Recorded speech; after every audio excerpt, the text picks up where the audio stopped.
Welcome to the Subi Talk podcast, brought to you by Sunset Hills Subaru. Welcome, guys, to the very first episode of this podcast here for Sunset Hills Subaru. My name is Oase. I'm actually from Heavy Metal WRX on YouTube. All I talk about is WRXs, Subarus, and the future of what Subaru is going to do. I'm actually joined here by... I'm Aaron. I'm the EV specialist at Sunset Hills Subaru. I help all of our customers find the right EV for them, along with all of our gas vehicles as well, and hybrids. Fantastic. Today, this is actually really, I'm glad, Aaron, that you're here because the topic for today is a topic that we've discussed for the last few years, and that's the future of what Subaru's possibly going to do in their performance line, whether it's EV, hybrid, ICE, and every time we sit down we talk about this, there's a lot to discuss because there's a lot of fors, there's a lot of against, and since you have a lot of experience with our EVs with Subarus, I think you're going to bring a really good insight into what makes sense, what doesn't make sense. I myself, as much as I love EVs, I think that there's still a place for combustion engines and even hybrids for that matter, because if you look at a lot of fancier cars, you like Ferrari and Koenigsegg, what are they doing? They're doing hybrid engines. What do you think about that? I think it's an interesting concept. I love the combination of gas and electric. It at least gives people the advantages of both worlds there, though I do think there could be a future with electrification that could open up a new market for people. And especially people that are maybe not the pure car enthusiasts, but still want something that's going to be exciting to drive. I guess that makes sense. I do believe, and I agree with you. I think every time Subaru does something new, we do tend to get new owners. And it may not necessarily be the same owners that we had. Sometimes people come into the market 10, 15 years later, like they say, oh, I used to have a XYZ Subaru, and now Subaru's does something new, like with the Uncharted, with the Trail Seeker. They're coming back from a different brand, and they think, well, okay, maybe now it kind of makes sense for me to get back into it. Now, specifically today, what we want to talk about is a big, big elephant in every room. Every auto journalist is talking about this. Every car manufacturer wants to know what's going to happen in the future, and that is the future of the WRX, specifically the STI. Now, back in 22, Subaru did announce a couple of things. The brand new WRX, which on its own, at face value, fantastic vehicle. I do believe that was undercut by two very specific announcements. One was in March, was the STI was no longer going to be made, and they specifically said, looking into something, I can't remember the exact quote, but it was something along the lines that they're going to look into electrification and what that means. Now, do you remember how you felt when that first announcement came out? I had some reservations. Me, myself, being a car enthusiast, I didn't know how the community would take it. So there were concerns there. But there was also excitement a little bit. Looking at some of the electric cars that are out there today, how quick they are, it made me go, what if they did? What could that mean? So mixed. Definitely mixed feelings. But at the same time, you felt... I was hesitant. Uh-huh. So, yeah, part of me is looking at it going, we really want to be able to play with our cars and do a bunch of things with them. But if you go electric, you get that insane performance right away, but it kind of takes something away from us. So, I don't know. It was just very mixed feelings on it. And I'm thinking, is everyone else going to be the same way? And is this going to be a bad move for Subaru? Yeah, and I want to say, pretty sure everybody did feel the same way as you. And at the end of the day, I don't think the launch of the 22 WRX would have been as polarizing as it was if they hadn't announced that the STI was going to go. Because if you look back in 2021 when they have the Visive concept in Japan and in Chicago, dude, people were all about it. They said, wow, this looks fantastic. We love the wheels. We love that big wing. We love the sharp design. We love the fenders, even though they're plastic. People were like, I love the fenders. Had a STI come out at that time, I don't think people would have been as rubbed the wrong way. Now, at the same time, I know there's something that a lot of people don't like to talk about, but I think it is incredibly relevant, was at the same time, also in March, at the same time Subaru announced that the STI was being canceled, what came out? The GR Corolla. And what is a GR Corolla if not almost a STI, but made by Toyota? And I thought that was very interesting. But at the same time, it's no secret that Toyota has some stake in Subaru. But also at the same time, we have a combination car, the BRZ and the GR86, which is a Toyota slash Subaru combined car, they're both fantastic cars. But do you recall that? Do you remember that happening? How did that make you feel when they announced that at the same time announcing how the STI was gone?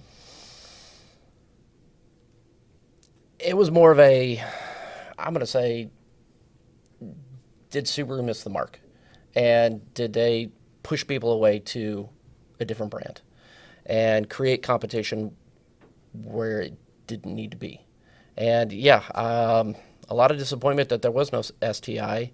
And, you're kind of looking at it thinking, okay, is Toyota going to pick up that ball now and run with it? And it's Subaru had that market. They really had it cornered. Yeah. And I think it was a mistake there. Yeah. Definitely a mistake. And this is I'm still digging very deeply to try and find out exactly what happened. If it did have anything to do with anything, it's one of my favorite personal theories that I have is maybe Subaru just didn't have it at the time. Maybe they weren't ready.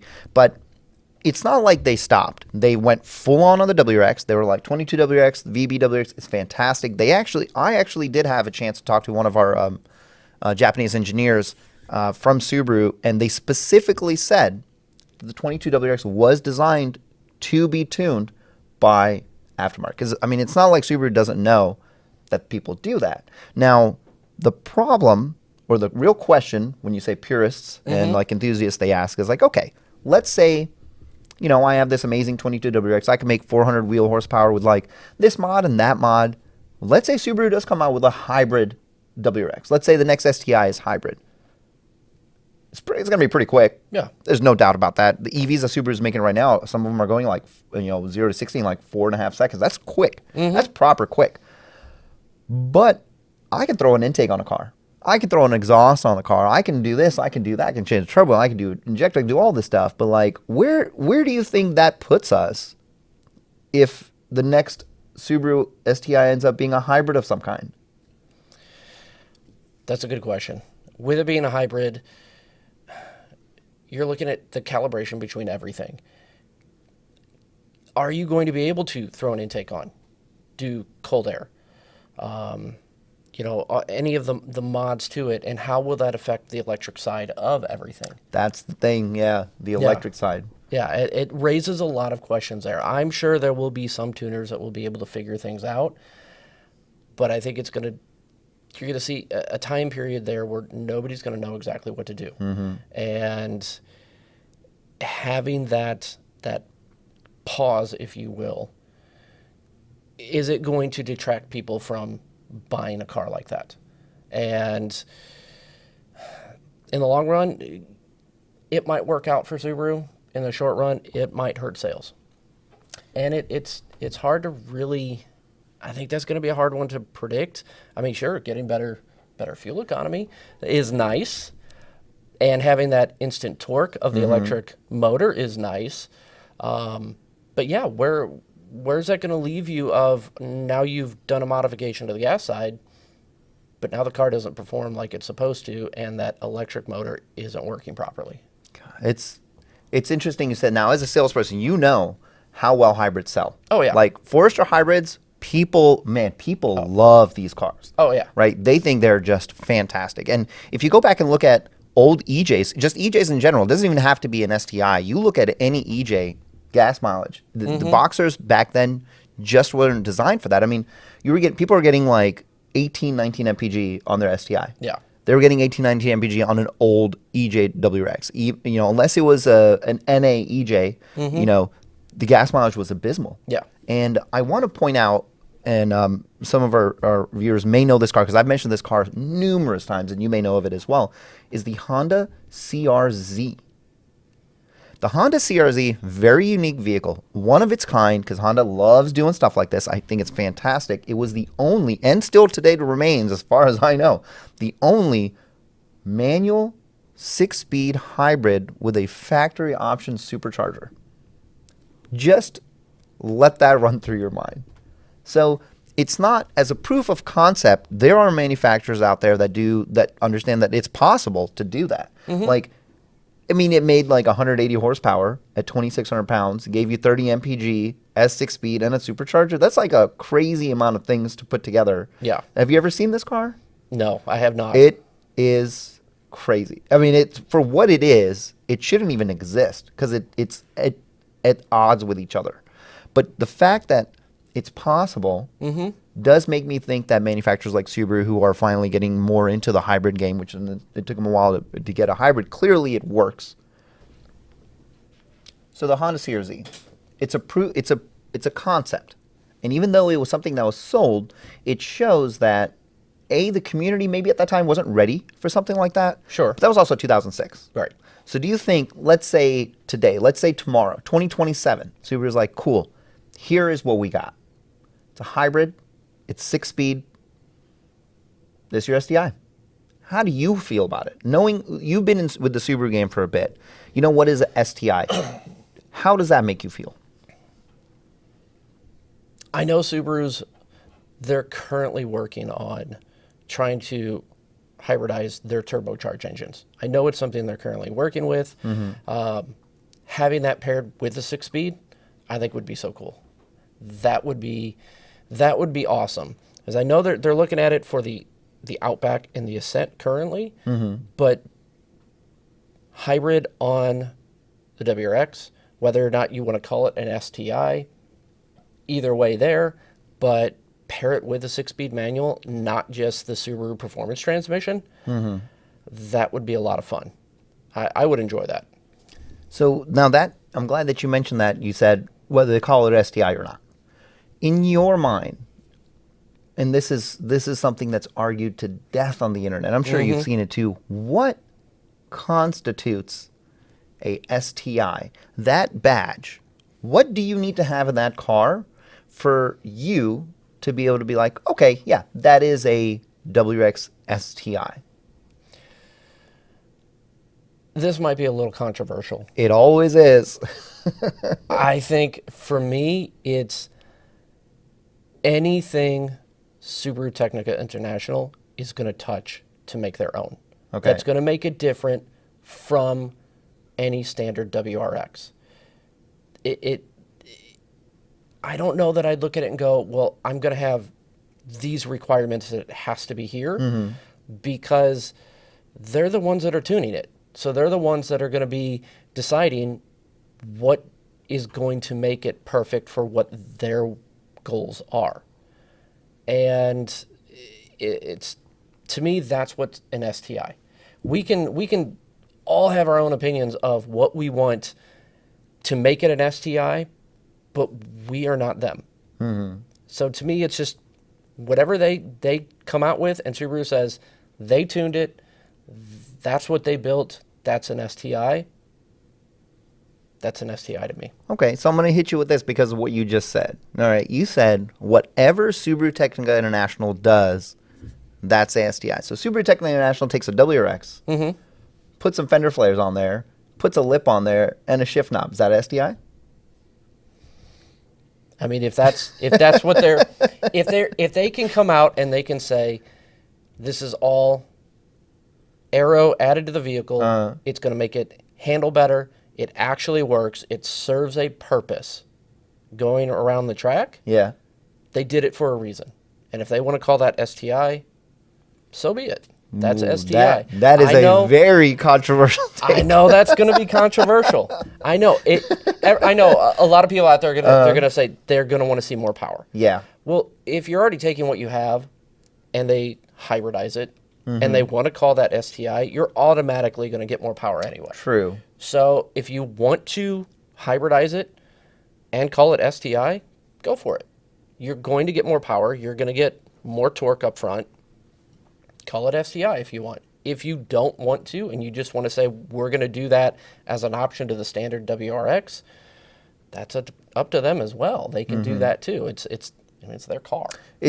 So that right there is the biggest argument that this happens all the time. People are like, oh, well, if it doesn't have a wing, it's not a STI. If it doesn't have a electronically controlled center diff, it's not a STI. If it doesn't have Brembos, it's not an STI. And it's like, well, I want to remind people that there was a STI, a true Subaru WRX STI in Japan and Australia, and it was the A line, or yeah, the Subaru STI A line, and it did not have an electronically center controlled diff.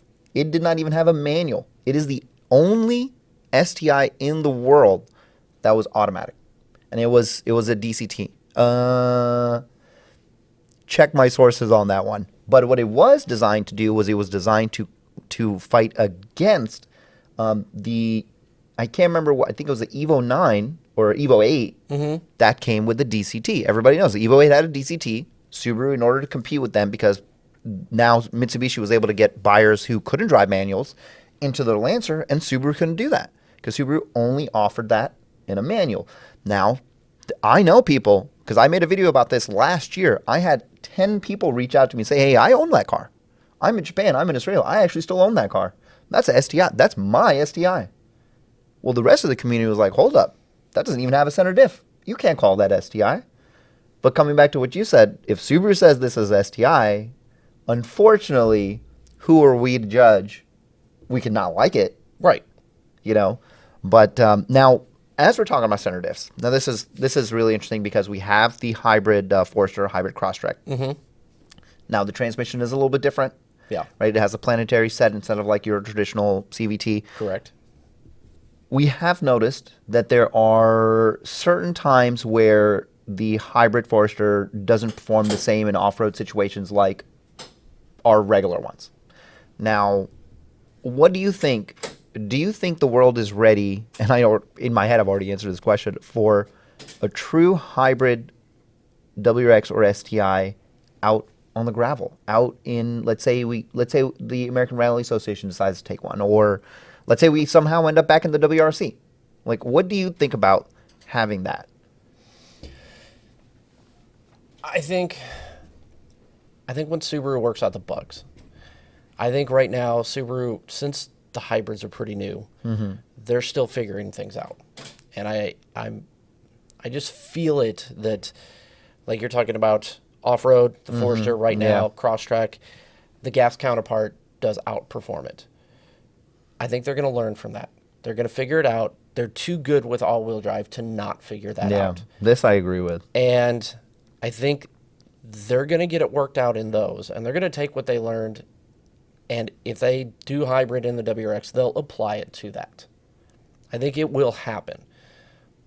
And that could be a delay to hybrid on the WRX. It may not be, but I think they'll figure it out, and they'll get it down. And I don't think that's going to be an issue. Subaru is really good about doing that. Yeah, I just wish Subaru was good at just staying in the WRC, because they haven't been in the WRC since 2008. Actually, I don't think Ken Block was the last one to drive, because Peter Solberg was driving a Bug-Eye in the early 2000s. But it'd be nice to be able to see them back, because Hyundai has hybrid. Actually, WRC actually has hybrid cars, hybrid power cars, which it's kind of like a DRS system in F1 where they pop the wing. Like they have hybrid power where they can apply, which clearly there is space in motorsports for hybrid and even electric. Yeah. Like we've all seen, I mean, many people have seen that video of that one Mercedes Le Mans car that's going through the pit. It's like all electric, and all of a sudden, boom, V8. Yeah. Right? That's a hybrid car. Yeah. That is a hybrid race car. Right? And there's definitely room for that. I think there's a lot of room for pretty much anything, because Subaru, again, does a great job of somehow bringing owners back. People that haven't had a car in so long, they're like, okay, I've evolved with the times. My brand that I love so much also evolved. Speaking of evolution, there was something we lost some time ago. And we still have it in some forms, but the WRX and the SCA lost it, and that's the hatch. Yeah. You yourself own a hatch I do. of some kind. I do. Do you like it, and why? For a long time, I was so opposed to hatches. I just did not like hatches. Now I own a hatch. Is it because people call this station wagon? No, it wasn't that. It wasn't. I just, so many hatches out there, I just looked at them and just like, I don't like the look. I don't like the style. Now I own a hatch, which is crazy. Never thought I would. But they've grown on me. Yeah. They have grown on me. And I know there's a lot of talk out there about bringing back the hatch. Yeah. On the WRX. Now I've got a friend. He's had 3 WRXs. He's had just your standard STI. He's had the RA, and now he has an S209. And he and I have had this conversation many times of should Subaru bring back a hatch. And to me, I look at it going, okay, they first came out, we had a hatch. That was the standard. That's what they look like. Yeah. And yeah, they look phenomenal. But then they went to a sedan. And the sedan outsold the hatch. By a lot. A lot. People don't actually know this. It was a massive margin. I think it was close to like 88% or something crazy. Yeah. I got to find that number. I've been trying to track that number down because I remember I had seen that somewhere. It was so much so that it was enough for them to kill it. Yeah. And that's where I really have to look at my friend's point of view. He looks at it, he's going, the reason we got an S car in the States was a thank you for making this car sell so well. Up until that point, and still to this day, we have never gotten one of those. So I want to point that out. You're absolutely right. And they made 10 different S cars. There was 10 different S cars in Japan, and it took 18 years or 16 or 18 years before the first S car came to America. Yeah. And that was the S209. Yeah. And now the S210 didn't come. Yeah, exactly. Exactly. But his philosophy on that is, why would Subaru go back to the hatch if the sedan sold so well? Why would they do that? Now, I know the sales numbers for this generation, not as strong as the previous generation. Yeah. That might be enough of a push for them to look at it and go, should we go back to a hatch? Are the tastes changing? Are they swinging back the other way? It could be a pendulum in that whole thing. So we could be looking at a WRX that's going to change in design every so many years, 10, 15 years. That could be a thing that you don't see with other cars out there. A Camaro is always going to be a two-door sports car. Same thing with a Mustang. But you look at the Chargers they build today, they're not four-door sedans. But you go back in time, they were mostly two-door. So the WRX could see styling changes over time. With that said, we have an Impreza. It's a hatch. It's basically what people want out of the WRX. I wonder what that, because Imprezas, they sell pretty well. Yeah. We do sell a good amount of Imprezas in general, like Subaru America in general sells a good amount of Imprezas. Do you think that's going to take away, do you think there's going to be that cross between people who bought an Impreza because they wanted a hatch WRX, or people who wanted a hatch, but they were like, I don't really need the extra power. I just want to, you think there's going to be that overlap between the two? And you think it's really going to pull from one or the other when it comes to sales if they actually come out with a WRX hatch? It's possible. And the only reason I would say it's possible is because when the WRX came into fruition, it was the Impreza WRX. It was always based off of the Impreza. So you just got a regular Impreza if you didn't want all the power. And if you did, you got the Impreza WRX. So if you design that in a hatch again, they could kind of compete with one another. I don't know how much, but it would be kind of one of those where it's like, well, okay, why would I get the Impreza? I could just get the WRX and it's a lot more fun to drive and I still have a hatch. Or people will be like, well, I don't really need that power. Right. I'll just get an Impreza. Or Right. maybe I don't want to spend that much money. Right. I'll get an Impreza. Right. And then you also have to look at it with the death of the Legacy. Oh, yeah. The WRX is the only sedan we have now. So if you go back to a hatch there, we have no sedans. No sedans at all. Nothing. Which at the end of the day is not the worst thing for Subaru, considering now again, this may be like the vocal minority on the internet or, something like that, where people, everywhere I go, people say two things. Bring back the hatch and where's my Baja? Yeah. And both things people did not buy. Subaru Japan killed the Baja because nobody was buying it. And to be fair, there was the light truck tax. Didn't help. Didn't. But then, just like this hatch thing, people say like, oh, I want a hatch. I want a hatch. I don't know how many people would be willing to actually put the money down for. Me personally, I will in a heartbeat. I'm in. I'm all in. You tell me there's a hatch, I'm buying it. Yeah. But I don't know how many people would actually be willing to. They say it right now, I'll trade my WRX in a heartbeat. I'm willing to bet you won't. Yeah, there's a lot of talk out there. Yeah. I see it all the time. I see it online. You look at comment sections on there. Oh, this manufacturer should do this. They should do that. Well, they did it in the past, and it didn't work then. So would you actually do it now if they gave you what you wanted? That's always a toss-up. And that's something that manufacturers, they're always looking at feedback, and sometimes they do it, and Yeah. it succeeds, and sometimes it fails. Sometimes, I mean, you look back at the '08 WRX. Oh, they listened. Yeah. They listened real fast. So it's not like Subaru isn't against feedback. I mean, you look at the 26 Outback is actually a great example of this. Subaru actually sent out, it was an email. I don't remember if it was an email blast or it was on paper. They asked Outback owners. They said, "What do you want in your new Outback?" And people were like, "I want physical HVAC. Yeah. I want a bigger car." And then the 26 Outback comes out. People are like, "Why is this car so big?" That's what the community asked for. The people who didn't get that were the ones complaining about it. And just this morning, I was actually sitting in a car with an owner with a 26 Outback who had a 21. And he was like, "My favorite part about this, it's still a wagon, even though people think it doesn't look like it. It's bigger, and it's got these HVAC buttons." And I was like, "Did you ever get that, the questionnaire?" He's like, "No." And I'm like, you pretty much have the same mind as the community that had Outbacks before. That's exactly what they asked for. And that's what Subaru did. And we can't forget the cup holders. Everybody complained about the cup holders. Oh, yeah. So they fixed that. Maybe we'll see it in the rest of the cars too. I think so. I think things start in the Outback and they trickle down to everything definitely. else. Oh, That is, definitely. like their flagship. I Yeah. think that's definitely a possibility. So this whole hatchback thing, there's people that have. So right now, there's actually a person. I think he's in Pennsylvania. I've been meaning to reach out to him. And if some reason he's watching this, please contact me. He worked with a performance shop where he hacked the front of a WRX, and they put it together into a Crosstrek, lowered it, and put an FA24 in there, and it looks phenomenal. It's basically what this Performance B STI was that Subaru showcased in the Japan Mobility Show last year in October. So it's like people are doing it. Yeah. People are swapping FA24s into Crosstreks. People are swapping them into old VA WRXs. I actually saw one, they swapped FA24 into an old Hawkeye. It's fantastic. You know, so there's room. There's definitely, people want it.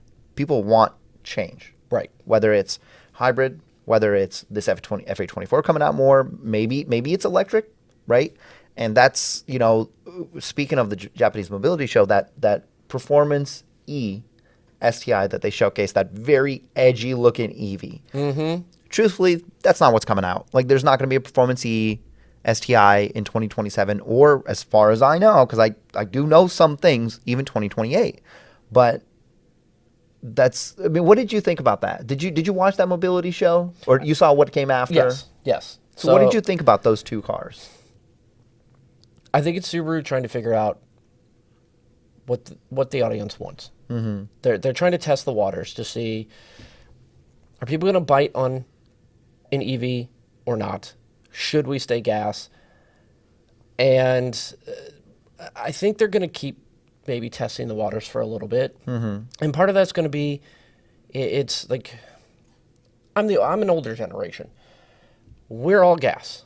Like, we're raised on all of that. Younger generations, EV is going to be more commonplace. So I think they'll keep testing the waters with these events to see, are those opinions going to change? And maybe see if there is a time to jump into those waters and take a plunge like that. Or they just do it parallel. Yeah, they could do That's that. what they're doing right. To me, it seems like that's what they're doing right now. They've got an EV for every class size. And then what if they just do an EV for the performance side? So then, like, you come in not knowing what you want, you try both sides, and whatever works for you, you just buy that. Yeah, Mercedes does that right now. They have in their lineup, they have all of their gas, all of their EV. They don't really do hybrid, but they have both, so you can have the option available for you. Subaru could do that. I know they tend to be a little bit more conservative. Yeah. But they could. I mean, we have the Getaway coming out. Yeah. So 3-row SUV, 420 horsepower. I've already been thinking, if you took that whole setup and dropped it into something small like a WRX, that's going to be insane. That's going to be so fast. Yeah. And I would love to drive something like that and get that on a track and have fun on a track day, I think would be exciting. Now that you mentioned that, one last thing I want to talk about here, which I think this is also very controversial, because let's say they do that. Let's say they give you a WRX. Let's say they give you a WRX, that's the one that we have right now, and they're like, cool, we're just going to have a parallel WRX that's full EV. Right now, there's only one car, and it's a concept, that even has a manual, and that is a concept Toyota AE86. It's a 1988 AE86 with a full EV driveline. They've done some interesting trickery where they put a 6-speed with a torque limiter and a clutch in it. So you have the same movement, but I cannot imagine you being on that track getting that same feedback and that same feel from a 6-speed connected to an EV or an EV driveline. Yeah, that's an interesting thought, because typically your EVs, they give you full torque, instant torque, everything all at once. You get that in first gear, you're not going to have traction. So that's what they're doing. It is a fully torque limited. So you're taking away the one thing that makes an EV an EV. And I wonder if that's enough to get the performance audience on board.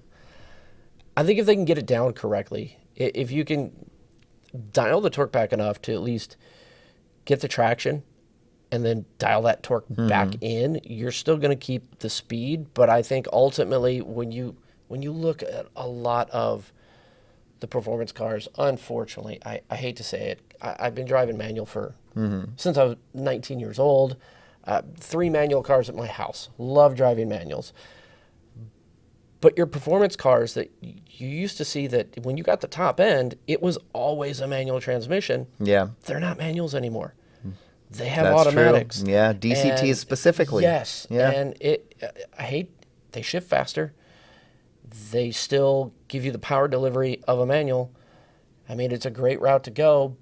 Do I feel like I'm losing the connection with the car? Of course. But I think if they were to do something like that, and they offer that in a manual or an automatic, if they had both, unfortunately, I think the automatic's going to outperform the manual, just because it's going to be able to outperform us. We're going to be the limiting factor. Absolutely, yeah. And it's crazy, because one of the last brands that stuck on to manual only is the brand that you associate with performance, and that was Porsche.